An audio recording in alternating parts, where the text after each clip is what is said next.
तो hello everyone, I welcome you all to our channel. तो आज की वीडियो में हम लोग जा रहे हैं जनरल टेस्ट सीरीज को शुरू करने। मतलब जनरल टेस्ट के सवाल जो सीयूईटी में पार्टिकुलरली पूछे जाएंगे और इससे रिलेटेड कितने क्वेश्चंस जो पूछे गए हैं हाल फिलहाल में, इन सारी चीजों को हम लोग देखेंगे। ये सीरीज जो है ये 25 क्वेश्चन की सीरीज होगी एंड ये एवरीडे की सीरीज होगी। 25 क्वेश्चन की हम सीरीज को डेली करेंगे और इस पे हम लोग सारे क्वेश्चन जो पहले आ भी चुके हैं उसको भी डिस्कस करेंगे।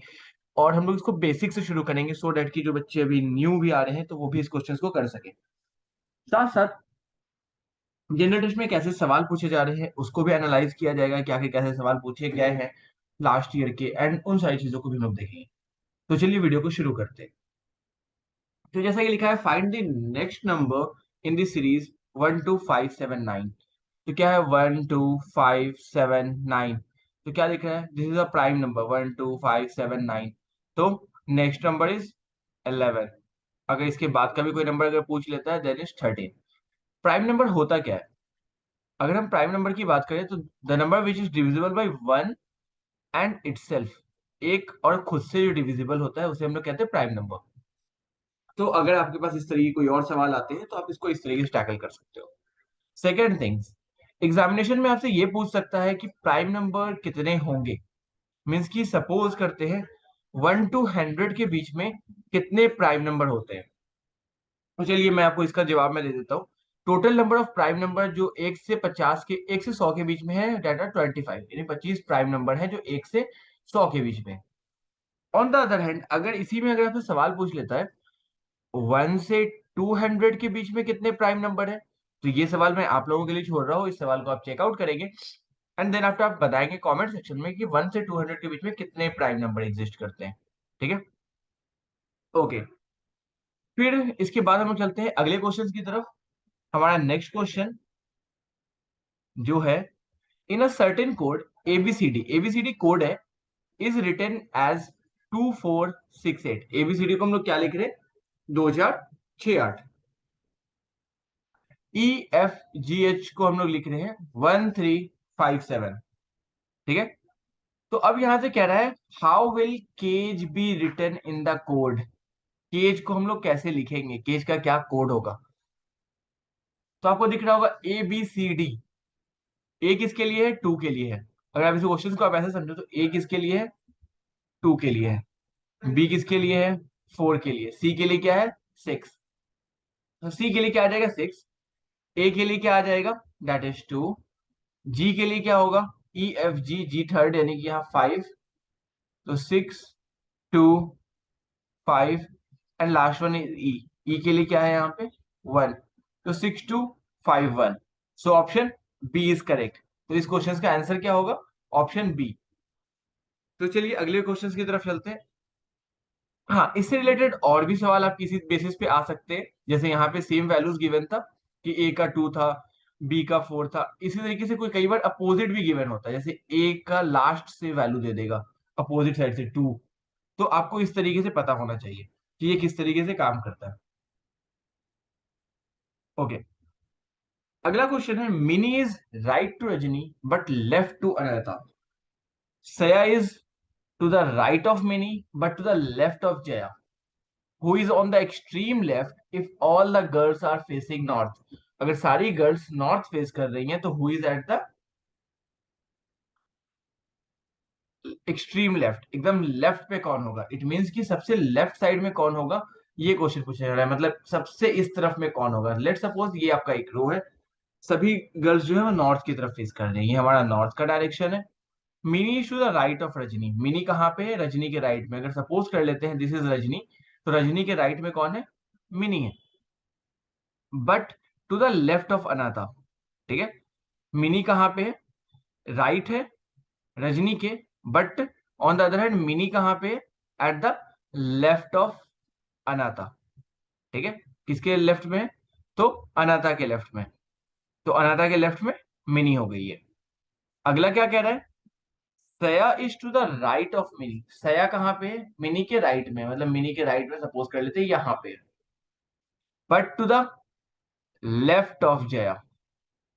ठीक है, तो सया कहाँ पे थी, राइट में थी, किसके, मिनी के।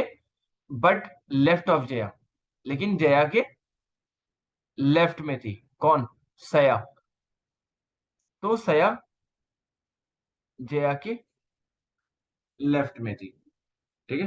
तो सया यहाँ पे आ गई। अब आता है who is on the extreme left if all the girls are facing north. अगर सारी लड़कियां नॉर्थ की तरफ देख रही हैं तो हु इज एट द।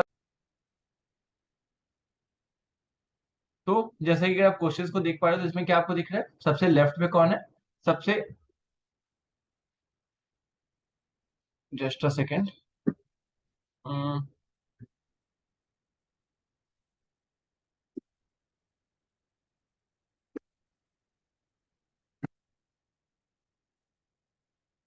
क्या। सो हम इस क्वेश्चन पे थे, तो सबसे लेफ्ट में आपको कौन दिख रहा है, सबसे लेफ्ट में हमारे पास रजनी है। So answer C is correct, सबसे लेफ्ट में कौन है तो रजनी है। अगले क्वेश्चन की तरफ चलते हैं। Question number third, question number third हो गया, क्वेश्चन नंबर फोर्थ की तरफ चलते हैं।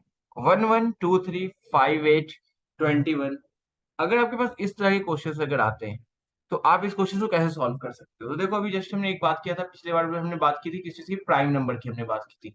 उस सीरीज में क्या हो रहा था, प्राइम नंबर को ये फॉलो कर रहा था। बट इस केस में क्या दिख रहा है, वन वन, 1 2 में क्या है, 1 का डिफरेंस है। 2 3 में कितने का है, 1 का डिफरेंस है। 3 5 में कितने का है, 2 का है। 5 8 में कितने का है, 3 का है। तो अगर आप इसको इस तरीके से देखो, अब वो क्या दिख रहा है, 1 के पीछे कुछ नहीं था, जीरो था, तो 1 + 0 दैट इज 1। 1 प्लस पीछे वाला नंबर क्या है, 1 दैट इज 2। फिर यहाँ 2 ये नंबर है, पीछे वाला नंबर क्या है, 1 दैट इज 3। 3 और पीछे वाला नंबर क्या है, 2 दैट इज 5। फिर 5 और 3 8, 8 और 5 13, 13 और 8 21। तो अगला नंबर क्या हो जाएगा, इन दोनों का सम हो जाएगा सेम वे में। तो ये कितना हो जाएगा, दैट इज इक्वल टू 213 और 314, तो दैट इज 34। तो आपका आंसर कौन सा सही हो जाएगा, तो आपका आंसर ए करेक्ट हो जाएगा। अगले क्वेश्चन की तरफ चलते हैं। हमारा अगला क्वेश्चन क्या कहता है, find the odd one out. इन सब में से ऑड वन आउट कौन सा है। तो जब भी हम ऑड वन आउट की बात करते हैं तो हमारे पास क्या ऑप्शन दिख रहा है, ओपन सीक्रेट। मतलब क्या है, कोई सीक्रेट है उसको खोलने की बात करिए, ओपन सीक्रेट। ठीक है, मतलब समथिंग ओपन करने की बात कीजिए, मतलब कोई चीज वैसा है जो छिपा हुआ है। ये क्या है, it is talking about clearly visible, मतलब सब कुछ दिख रहा है, मतलब खुली आंखों से हम देख पा रहे हैं, मतलब everything is visible, easily visible. Exact estimate, मतलब उसी के आसपास में, मतलब एक्चुअल वैल्यू हमें नहीं पता है मतलब क्या है, बट हाँ उसी के आसपास, मतलब आगे पीछे कुछ हो सकता है, समथिंग ऐसा कुछ वैल्यूज की बात कर रहा है। मतलब ये भी कुछ हिडन है, समथिंग हिडन है, इसमें भी कुछ हिडन है, ओपन सीक्रेट। ओनली चॉइस, इसमें भी सेम केस आपका है, कुछ एक ही चॉइस, मतलब यहाँ पे, लेकिन क्या है, यहाँ पे आपको सारी चीजें दिख रही है, तो दैट इज वाई आपका ऑप्शन सी क्या होगा, करेक्ट होगा। अगले क्वेश्चंस की तरफ चलते हैं। हमारा अगला क्वेश्चन क्या कह रहा है, तो अगला क्वेश्चन कह रहा है complete the series by choosing the correct option. Correct option को फाइंड कीजिए और इसमें बताइए कि इसका आंसर क्या होगा। जब हम बात करते हैं करेक्ट ऑप्शन चूज करने की, तो हमारे पास बहुत सारे कॉन्सेप्ट्स निकल के आते हैं जब भी हम रीजनिंग को बनाते हैं। तो रीजनिंग का बहुत सारा कॉन्सेप्ट होता है, जैसे कि आप अगर आप जाओगे हमारे चैनल पे, आपको हमारे चैनल पे एक वीडियोस मिलेगी, particularly time and work related. वो वीडियो बहुत काम की है आप लोगों के लिए।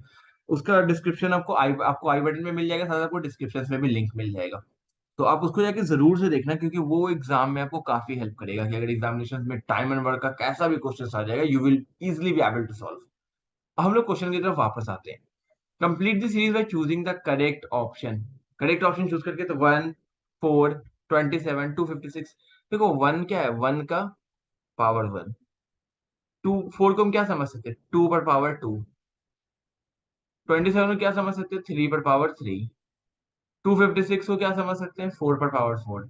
अगला नंबर क्या होगा, 5 पर पावर 5। तो 5 पर पावर 5 क्या होता है, 5 square 25 into 5 that is 125 into 5 that is 625, 625 into 5 that is equal to 3125। So option B is correct, आपका ऑप्शन बी जो है वो करेक्ट होगा। अगले क्वेश्चन की तरफ चलते हैं। तो इसमें आपको क्या समझ में आया है कि स्क्वायर, ये वैल्यूज जो है स्क्वायर क्यूब इस तरीके से बढ़ रहा है। कई बार क्या होता है, इसी तरह के क्वेश्चंस होते हैं, उसमें क्या होता है, उसमें आपके पास ऐसे वैल्यू बढ़ता है, 1 स्क्वायर है, अगला 2 स्क्वायर है, तीसरा 3 स्क्वायर है, चौथा 4 स्क्वायर है, पांचवा 5 स्क्वायर है, समथिंग इस तरीके से भी होते हैं। ठीक है, कई बार यही केस आपका क्यूब में भी फॉलो होता है। 1 क्यूब, अगला वैल्यू क्या होगा 2 क्यूब, अगला वैल्यू क्या होगा 3 क्यूब, अगला वैल्यू क्या होगा 4 क्यूब, अगला वैल्यू 5 क्यूब, समथिंग ऐसे, मतलब ऐसे कुछ लिखा रहेगा 1, 8, 27, 64, 125। ठीक है, तो इस तरीके के क्वेश्चंस भी होते हैं, तो आपको ये पता होना चाहिए किस तरीके से ये वैल्यूज आगे बढ़ रहा है और किस तरीके से हमारा क्वेश्चन सॉल्व हो रहा है। तो इस तरीके के क्वेश्चंस भी पूछे गए हैं लास्ट ईयर में, इस तरह के क्वेश्चंस आए हैं। इससे बस थोड़ा सा डिफरेंस था उस क्वेश्चंस में। मैं उस क्वेश्चंस को भी अब बता देता हूँ आप लोगों के साथ, क्या क्या वो क्वेश्चंस था क्या। तो वो क्वेश्चन जो था वो क्वेश्चन इस तरीके से था। वो क्वेश्चन था आपका 1, 9, 28, 65, फाइंड द नेक्स्ट नंबर, ऐसा कुछ था। तो अब वो क्या दिख रहा है, sorry, 2, 9, 28, 65 and find the next number, ऐसा कुछ था। ठीक है, तो ये क्या है, 1 cube plus 1, 2 cube plus 1, 3 cube plus 1, that is 4 cube plus 1। अगला नंबर क्या होगा, 5 क्यूब प्लस 1, दैट इज 126। तो इसका आंसर क्या हो जाएगा 126। ये लास्ट ईयर क्वेश्चन पूछा गया सीयूईटी में। अगले क्वेश्चन की तरफ चलते हैं। हमारा अगला क्वेश्चन है क्वेश्चन नंबर 7। इंट्रोडक्शन मतलब किसी चीज का शुरुआत, एंड देन कंक्लूजन, मतलब किसी चीज को हम इंट्रोड्यूस कर रहे हैं, मतलब उसकी शुरुआत कर रहे हैं, और उससे हम कहाँ पे पहुंच रहे हैं, उससे हम पहुंच रहे हैं उसके कंक्लूजन पे, कि मतलब लास्ट में जो हम लोग लिखते हैं कि हाँ इसका ये वैल्यू है, इसका ये वैल्यू है, तो वो हम लोग क्या पहुंचते हैं, उसके हम कंक्लूजन में पहुंचते हैं, कि आफ्टर ओवरऑल सारी चीजों को करने के बाद हमें समझ में आता है अच्छा नहीं, दैट इज द थिंग। उसी तरीके से सैल्यूटेशन। ठीक है, तो सैल्यूटेशन का क्या होगा, सैल्यूटेशन का आपका होगा फेयरवेल। ठीक है, अगले क्वेश्चन पे चलते हैं। इस क्वेश्चन में कुछ खास नहीं था। Script, drama. तो जिस तरीके से script is related to drama, script, क्योंकि ड्रामा के लिए क्या चाहिए, स्क्रिप्ट की जरूरत पड़ेगी, क्योंकि उसके बगैर तो होने वाला नहीं है।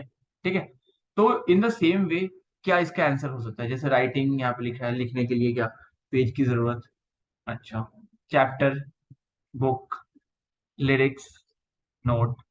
ठीक है, तो लिरिक्स होने के लिए क्या होना चाहिए, नोट होना बहुत जरूरी है। उसके बाद स्कोर, सिम्फनी। तो स्कोर और सिम्फनी जो आपका कहता है, तो स्कोर क्या हो गया, स्कोर जब हम बात करते हैं कि हम कहते हैं कि हाँ आपका इतना पर्टिकुलर स्कोर है। ठीक है, तो वो किस चीज के स्कोर की बात,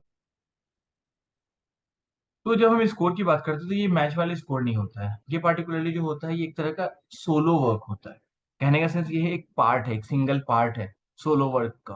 ठीक है, and on the other hand जब हम सिम्फनी की बात करते हैं तो सिम्फनी क्या होता है, ये लार्ज पार्ट होता है, मतलब किसी चीज का बहुत बड़ा सा हिस्सा, मतलब कि एक large part of orchestra.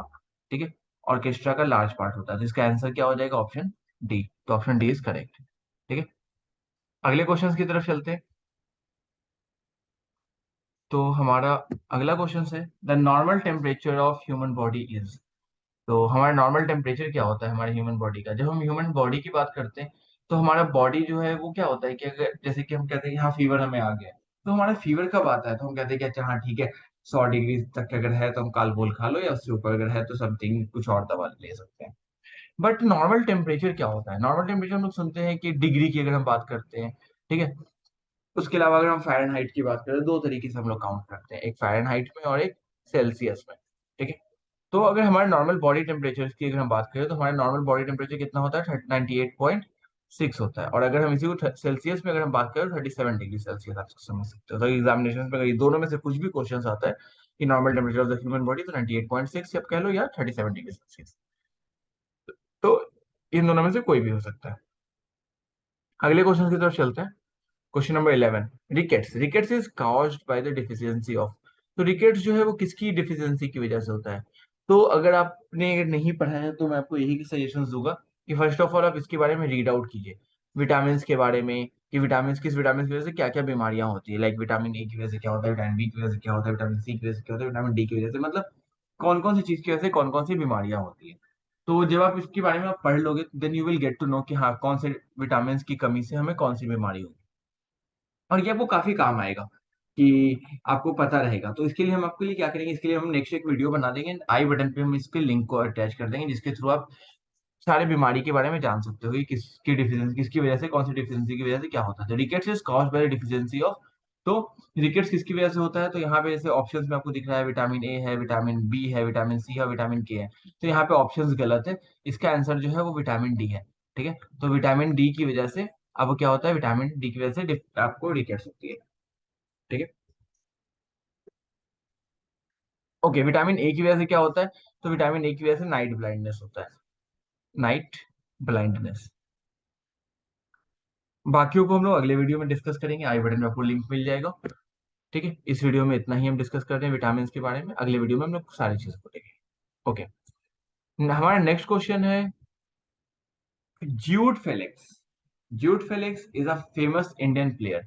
Jude Felix जो है वो फेमस इंडियन प्लेयर है, बट आखिर वो किस फील्ड में है, आखिर कौन सा फील्ड है जिसमें ज्यूड फेलिक्स आपका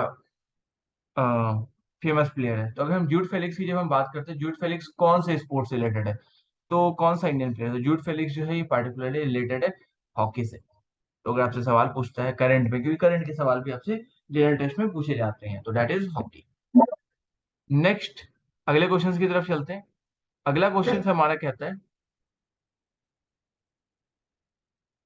grand central terminal park Avenue New York is the world, क्या है आखिर ये। तो आपके पास यहाँ पे चार ऑप्शन है, world largest railway station, world longest railway station, world highest, आपके पास, and the last one is biggest railway station. ठीक है, तो जब हम इसकी बात करते हैं कि आखिर ये कौन सा है, तो grand central terminal park Avenue जो कि न्यूयॉर्क में, आपसे एक सवाल ये भी आपका हो सकता है। दूसरी चीज अब हम बात करते हैं कि आखिर ये है क्या, कि आखिर ये क्या बड़ा रेलवे स्टेशन है। जैसे हम अभी इंडिया में भी बहुत करंट में भी एक न्यूज चला है, जैसे हम लोग जानते थे गोरखपुर। ठीक है, तो हम लोग जानते थे कि हाँ गोरखपुर जो है वो सबसे लॉन्गेस्ट रेलवे स्टेशन है, लॉन्गेस्ट प्लेटफॉर्म जो है वो गोरखपुर का है। ठीक है, ठीक है, लॉन्गेस्ट प्लेटफॉर्म गोरखपुर का है। बट अभी करेंटली जो है हमारे मोदी जी ने, हमारे प्यारे मोदी जी प्राइम मिनिस्टर जो है, ठीक है, इन्होंने इनॉग्रेशन किया एक न्यू रेलवे प्लेटफॉर्म का, रेलवे प्लेटफॉर्म का। तो आपको कमेंट सेक्शन में बताना है ये कौन सा प्लेटफॉर्म है जिसका इनॉग्रेशन मोदी जी के द्वारा किया गया, और अगर ये प्लेटफॉर्म है तो ये आखिर किस जगह पे है। ठीक है, आपको ये बताना है। तो मैं आपको थोड़ा सा इसमें मैं आपको हिंट्स दे सकता हूँ कि ये साउथ का है। ठीक है, और ये साउथ में, अब आपको बताना है कि आखिर ये कौन सा है। थोड़ा सा मैंने आपको हिंट्स दे दिया है कौन सी स्टेट्स में है और उस स्टेशन का नाम क्या है, रेलवे स्टेशन का। अब हम आते हैं क्वेश्चंस पे। तो grand central park Avenue New York is the world's, ये वर्ल्ड्स का क्या है, तो it's world's largest railway station. ठीक है, तो ये largest railway station in the world है। अब आते हैं अगले क्वेश्चंस की तरफ। हमारा अगला क्वेश्चन है क्वेश्चन नंबर 14, जो कहता है ग्रम्पनी सेंचुरी इज लोकेटेड एट। तो ग्रम्पनी सेंचुरी ये कहाँ लोकेटेड है, आपसे ये पूछ रहा है। तो जब हम बात करते हैं ग्रम्पनी इसकी, तो आखिर ये कहाँ पे सिचुएटेड है, तो it is situated at Deepu. ठीक है, दीपू असम में, असम दीपू में ये सिचुएटेड है। ठीक है, इसके अलावा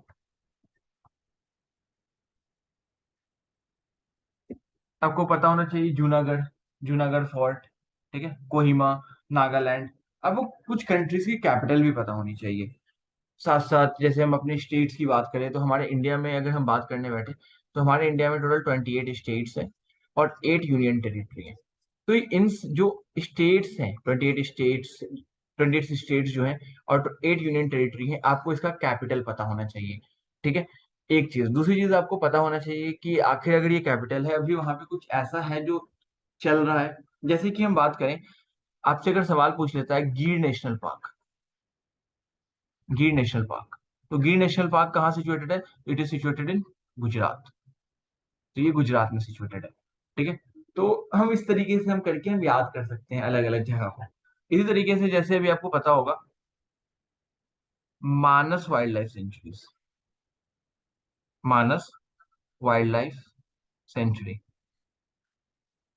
तो आपको इसका आंसर देना है कमेंट सेक्शन में कि मानस वाइल्ड लाइफ सेंचुरी कहाँ पे है। अगर आपको इसका थोड़ा भी अगर आइडिया होगा तो आप ऑटोमेटिकली फाइंड आउट कर लोगे कि मानस रिवर पे, मानस रिवर जो कि ट्रिब्यूटरीज है ब्रह्मपुत्र की, अब यहाँ ये कहाँ पे है, अब आप गेस करो, आपको एक आइडिया थोड़ा बहुत आ गया होगा कि कहाँ पर है। ओके, अब हम आते हैं क्वेश्चन की तरफ। गर्म पानी सेंचुरी इज लोकेटेड, तो ये मैंने बता ही दिया है दीपू। अगले क्वेश्चन की तरफ चल रहे हैं। इस क्वेश्चन को हम यहीं पे स्किप कर रहे हैं। तो हमने इसको क्वेश्चन को डिस्कस कर लिया। अब अगला क्वेश्चन कह रहा है F2D8 C16 B22 what number should fill the blank. तो ये यहाँ पे जो फिल इन द ब्लैंक्स है, इस जगह पे आकर ये कौन सा नंबर आएगा। तो जब आप यहाँ पे क्वेश्चन में देखोगे तो F के साथ क्या है 2 है, फिर यहाँ पे गैप है, फिर यहाँ D के साथ क्या है 8 है, फिर उसके बाद क्या है C, D से एक और क्या हुआ कम हुआ C से एक और कम हुआ B, मतलब क्या है F से यहाँ पे एक और कम क्या होगा E। तो F से E कम हुआ, मतलब ऑप्शन B और C में से कोई एक हो सकता है। अब आते हैं क्वेश्चन की तरफ। यहाँ पे क्या दिख रहा है 8 से 16, 16 से 32। तो अगर ऐसा कुछ है तो 2 से यहाँ पे क्या हो जाएगा 4, 4 से 8, मतलब जस्ट डबल डबल हो रहा है, मतलब 2 टाइम्स मल्टीपल हो रहा है। तो इसका मतलब क्या है, इस क्वेश्चन का आंसर क्या है, इस क्वेश्चन का आंसर है आपका ऑप्शन सी, यानी E4 आपका आंसर होगा। अगले क्वेश्चन की तरफ चलते हैं। ये तो क्वेश्चन नंबर 15 था। अब अगला क्वेश्चन कह रहा है 664, 332, 340, 170 डैश और 89। तो अगर आप इस क्वेश्चन को आप सही से देख पाओगे तो आपको लग रहा होगा कि हाँ 664 और ये क्या है 332 क्या है, इसका आधा है। ऑन द अदर हैंड 370, 170 क्या है आधा है, मतलब इसका ये हाफ है, मतलब जो अगला नंबर है वो जस्ट 2 टाइम्स है, मतलब 170 का 2 टाइम्स ये है और 332 का 2 टाइम्स ये है। तो मतलब क्या है 89 का 2 टाइम्स क्या हो जाएगा, 8 दूना 16, 1 17, 178। So option D is correct. तो ऑप्शन डी जो होगा इसका ये करेक्ट वैल्यू होगा। अगले क्वेश्चन की तरफ चलते हैं। अगला क्वेश्चन है क्वेश्चन नंबर 17। इस क्वेश्चन में आपको दिख रहा है 70 है, यहाँ 71 है, यहाँ पे एक बढ़ा है, फिर यहाँ पे कितना है 5 बढ़ा है, पहले में एक बढ़ा है, फिर 5 बढ़ा है, फिर यहाँ पे ब्लैंक है, फिर इसके बाद मतलब इन दोनों के बीच में कितने का गैप है, तो यहाँ पे भी 5 का गैप है, फिर इसके बाद वाला कितना गैप है 4, 5 का गैप है, फिर इसके बाद कितना है 4 का गैप है, इसके बाद कितना है, तो काफी बड़ा सा यहाँ पे गैप आपको दिख रहा है, 21 का गैप दिख रहा है, ठीक है।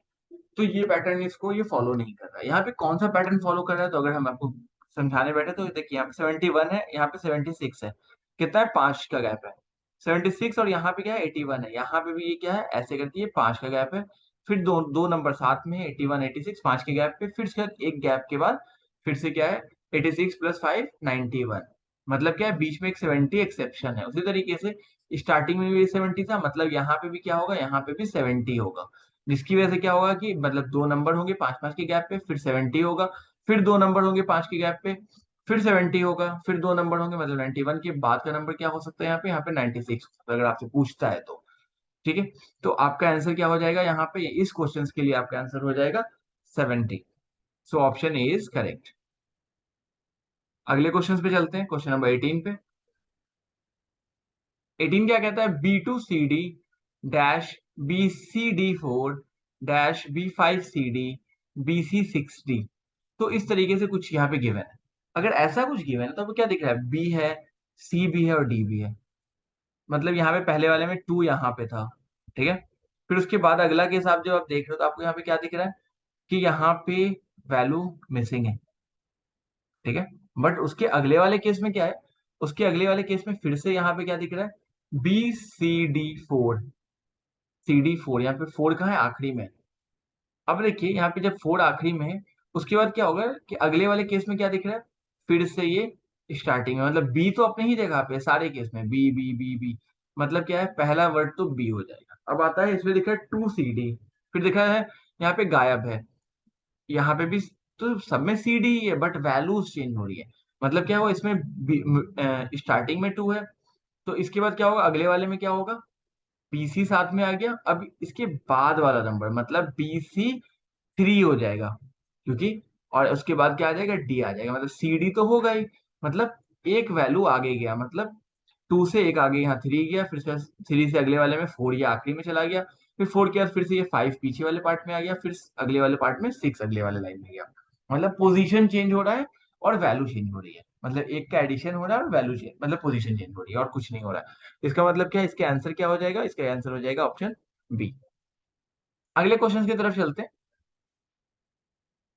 What is the measuring unit of measuring the amplitude of the sound? Amplitude of the sound हम लोग कैसे मेजर करते हैं? क्या हम लोग उसको डेसिबल में मेजर करते हैं, उसको हम में मेजर करते हैं, कॉलम में मेजर करते हैं, या साइकिल में मेजर करते हैं?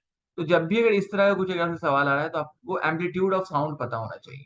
ठीक है, उसके साथ आपको फ्रीक्वेंसी पता होना चाहिए, मतलब थोड़ा बेसिक्स आपको साइंस भी पता होना चाहिए। जब हम बात करते हैं एम्पलीट्यूड ऑफ साउंड की, तो हम एम्पलीट्यूड ऑफ साउंड को डेसिबल में काउंट करते हैं, मतलब डीबी जिसको कहा जाता है। जब आप किसी तरह का माइक या वॉइस नॉइस कैंसिलेशन वाले माइक खरीदते हो, आपको उसमें लिखता होगा डीबी, डेसी, ठीक है, दैट इज डेसिबल। ठीक है, अगले क्वेश्चन की तरफ चलते हैं। गिल्ट एज मार्केट मीन्स, ये थोड़ा सा इकोनॉमिक्स का सवाल है, क्योंकि आपका जनरल टेस्ट में सिर्फ आपका मैथ ही नहीं पूछता, इस चीज को ध्यान रखिएगा। उसमें आपसे जीके भी पूछता है, उसमें आपसे रीजनिंग्स के भी सवाल होते हैं। अब यहाँ पे आते हैं गिल्ट एज मार्केट। तो गिल्ट एज मार्केट आखिर होता क्या है? तो गिल्ट एज मार्केट जब हम बात करते हैं, तो गिल्ट एज मार्केट जो होती है वो एक तरह की होती है मार्केट ऑफ गवर्नमेंट सिक्योरिटीज, मतलब गवर्नमेंट सिक्योरिटीज की वो मार्केट होती है, गिल्ट एज मार्केट। तो आपका ऑप्शन बी इज करेक्ट, तो इस क्वेश्चन का आंसर डायरेक्ट बी होगा। ओके, अगले क्वेश्चन की तरफ चलते हैं।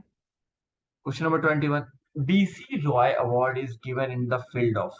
तो बीसी रॉय अवार्ड कौन से फील्ड में दिया जाता है? एक चीज ध्यान रखिएगा कि एग्जामिनेशंस में अवार्ड से भी सवाल आते हैं, सिर्फ जनरल टेस्ट में नहीं, बाकी उसके अलावा अदर चीजों में भी सवाल पूछे जाते हैं। ठीक है, अब जब हम बात कर रहे हैं बीसी रॉय अवार्ड की, तो बीसी रॉय अवार्ड जो है वो किस फील्ड में दिया जाता है? तो बीसी रॉय अवार्ड जो दिया जाता है that is given in the field of medicine, मतलब मेडिसिन के फील्ड में इसको दिया जाता है। मतलब आपका करेक्ट आंसर क्या है? करेक्ट आंसर है आपका सी। तो इस क्वेश्चन का आपका आंसर क्या हो जाएगा? सी। अगले क्वेश्चन की तरफ चलते हैं।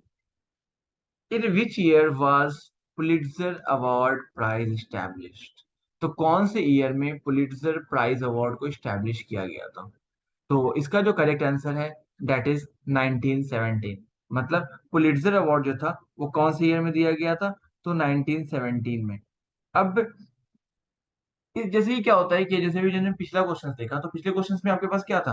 पिछले वाले क्वेश्चन में जिस तरीके से आपको दिखा कि मेडिसिन के लिए कौन से अवार्ड है, उसी तरीके से आपसे पूछ सकता है कि क्रिकेट में कौन से अवार्ड हैं। ठीक है, उसके अलावा से पूछ सकता है दादा साहब फाल्के अवार्ड किसको दिया गया, कौन सी फिल्म को दिया गया। ठीक है, अब हम बात करते हैं पुलिट्जर अवार्ड की, जो पुलिट्जर प्राइज अवार्ड है, जिसे मैंने बताया कि 1970 में इसको स्टैब्लिश किया गया। ठीक है, इसको किस चीज के लिए दिया जाता है? इसको पार्टिकुलरली दिया जाता है न्यूज़पेपर के लिए, अचीवमेंट्स इन द न्यूज़पेपर। उसके अलावा किस चीज में दिया जाता है? Online journalism, literature. ठीक है, उसके बाद और किस में दिया जाता है? तो म्यूजिकल कंपोजिशन, इन सारी चीजों में इसको दिया जाता है। ठीक है, अब जैसे कि यहाँ पे बात आई न्यूज़पेपर ऑनलाइन, तो अभी क्या हुआ है, इंडिया की रैंकिंग फिर से गिरी है, जैसा कि बीबीसी न्यूज ने पार्टिकुलरली मेंशन किया था किस चीज को लेकर के, वर्ल्ड प्रेस फ्रीडम को लेकर के। वर्ल्ड प्रेस फ्रीडम में इंडिया की जो रैंक आई है वो 161 रैंक है, मीन्स की बॉटम से 19 रैंक पे कह सकते हैं आप ऐसे। तो 161 रैंक है, तो आपको थोड़ा करंट का भी पता होना चाहिए कि 161 रैंक किसकी आई है, तो इंडिया की आई है। अब जब हम बात करते हैं इंडिया की 161 रैंक की, आपको क्या बताना है कमेंट सेक्शन में? आपको ये बताना है वर्ल्ड प्रेस फ्रीडम जो है ये कौन सी कंट्री के द्वारा या कौन सी ऑर्गेनाइजेशन है, किस कंट्री की वो रिलीज करती है, मतलब वर्ल्ड प्रेस फ्रीडम किस ऑर्गेनाइजेशन के द्वारा रिलीज किया जाता है, वो कौन सी कंट्री में, मीन्स कि उसका हेडक्वार्टर कौन सी कंट्री में। ठीक है, तो आपको हेडक्वार्टर के बारे में आपको पता होना चाहिए। ओके, तो ये आप कमेंट सेक्शन में हमें बताएंगे इसका हेडक्वार्टर कहाँ पे है। नेक्स्ट क्वेश्चन की तरफ चलते हैं। हमारा नेक्स्ट क्वेश्चन क्या है? हमारा नेक्स्ट क्वेश्चन है कि who has written the book My Frozen Turbulence in Kashmir? तो अभी आपने जस्ट आपको लेटेस्ट आपको न्यूज में पता होगा कि केरला फाइल्स को लेकर के काफी ज्यादा अभी न्यूज चल रहा है और काफी ज्यादा कंट्रोवर्सी चल रही है। तो आपको ये भी पता होना चाहिए कि अगर आपसे जनरल टेस्ट में चाहे तो वो केरला फाइल से रिलेटेड आपसे पूछ सकता है। अब पहले उससे पहले हम बात करना चाहते हैं कश्मीर, तो कश्मीर के ऊपर ही मूवी बनी है कश्मीर फाइल्स। कश्मीर फाइल्स किस मतलब कि किसने बनाई थी, मतलब इसके जो कंपोजर थे, जो इसके ऑथर थे, या आप कह सकते हो जिन्होंने इस फिल्म को बनाया, ठीक है, डायरेक्टर, ठीक है। तो कश्मीर फाइल्स के डायरेक्टर कौन थे, तो आपको ये पता होना चाहिए। नेक्स्ट, जब हम बात करते हैं माई फ्रोजन टर्बुलेंस इन कश्मीर, ये किसके द्वारा लिखी गई है, तो ये लिखी गई है जगमोहन के द्वारा, ठीक है। तो जगमोहन के द्वारा ये किताब लिखी गई है, और इसमें कश्मीर के बारे में बातचीत है, मतलब कि किस तरह का इनसे वहां पे कंडीशन रहा एंड ऑल, ये सारी चीजों के बारे में वहां पे बात की गई है, ठीक है। अब बात करते हैं इसको कब पब्लिश किया गया, तो इसको 1991 में पब्लिश किया गया, ठीक है। अगले क्वेश्चंस की तरफ चलते हैं, ये तो क्वेश्चन नंबर 23 है। अगला क्वेश्चन है हमारा, which of the following is not a chief organ of United Nation organisation, ठीक है। तो कौन सा इसमें से जो है वो यूनाइटेड नेशन ऑर्गेनाइजेशंस का चीफ ऑर्गन, मतलब कि यूनाइटेड नेशन ऑर्गन का पार्ट नहीं कह सकते हैं, ठीक है, मतलब यूनाइटेड नेशन ऑर्गेनाइजेशन का पार्ट नहीं है। जब हम बात करते हैं इसको, तो हमारे पास क्या दिख रहा है आपको यहाँ पे, ILO दिख रहा है, उसके बाद हमें क्या दिख रहा है, सिक्योरिटी काउंसिल, उसके बाद क्या दिख रहा है, इंटरनेशनल कोर्ट, ठीक है, उसके बाद क्या दिख रहा है, द फोर्थ वन, तो हमारा फोर्थ वन है इंटरनेशनल लेबर ऑर्गेनाइजेशन, जिसको ILO भी बोलते हैं। तो यहाँ पे मतलब दो ऑप्शंस एक जैसे हो गए, ठीक है।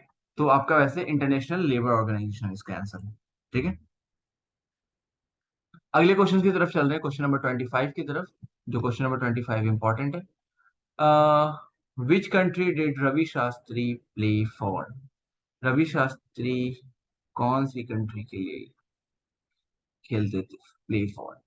तो अगर हम जब बात करते हैं कौन सी कंट्री की, जब हम बात करते हैं, तो दैट वाज ग्लैमॉर्गन, ठीक है, ग्लैमॉर्गन की, ठीक है। Which country did Ravi Shastri play for, तो Ravi Shastri play for Glamorgan.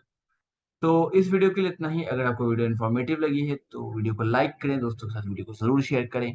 अगली वीडियो में हम लोग जनरल टेस्ट के लास्ट ईयर के प्रीवियस ईयर क्वेश्चंस के और भी क्वेश्चंस को हम पिकअप करेंगे, और कुछ अपने क्वेश्चंस को भी हम एड अप करेंगे, सो डैट कि आपको एक बेसिक्स आइडिया मिल सके, आप क्वेश्चंस को एग्जामिनेशन में आसानी से कर सको, थोड़े ट्रिक्स के साथ कर सको। साथ साथ जैसे मैंने आपको बताया था कि जा करके आप टाइम एंड वर्क का वीडियो जरूर से देखिए। इसके अलावा हमने लास्ट क्लास में दो वीडियोस और बनाए थे, पिछले ईयर से डायरेक्ट क्वेश्चंस को हमने पिक किया था। उस क्वेश्चंस को आप जाके चेकआउट कीजिए कि क्या क्वेश्चंस आए थे, वो आपको एग्जामिनेशन में काफी हेल्प करेंगे, क्योंकि अगर वही सेम क्वेश्चंस रिपीट अगर होते हैं या उससे रिलेटेड कुछ क्वेश्चंस रिपीट होते हैं, देन आप वहां पे अच्छा स्कोर करके आओगे और आप बाकियों से बहुत आगे रहोगे। तो इस वीडियो के लिए इतना ही। वीडियो को दोस्तों के साथ जरूर शेयर करें। तो अगली वीडियो में मिलते हैं।